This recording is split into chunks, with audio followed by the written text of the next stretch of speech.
আসসালামু আলাইকুম। আমি মোহাম্মদ ইউসুফ, ফাউন্ডার এবং head coach edge boxing GB. আমাদের জিমটা উত্তরায় অবস্থিত। আমরা নর্মালি আরবান বক্সারদেরকে নিয়ে কাজ করি। 31st অ্যামেচার ন্যাশনাল চ্যাম্পিয়নশিপে আমাদের জিম থেকে 11 জন প্লেয়ার নিয়ে পার্টিসিপেট করেছি, তার মধ্যে 9 জন ছেলে, 2 জন মেয়ে।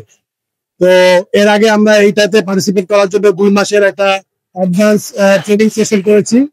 তো এখন পর্যন্ত আমরা আমাদের 5 জন আজকে অলরেডি সেমিফাইনাল খেলতেছে, আর অন্য 5 জন কোয়ার্টার ফাইনাল থেকে এলিমিনেট হয়ে গেছে।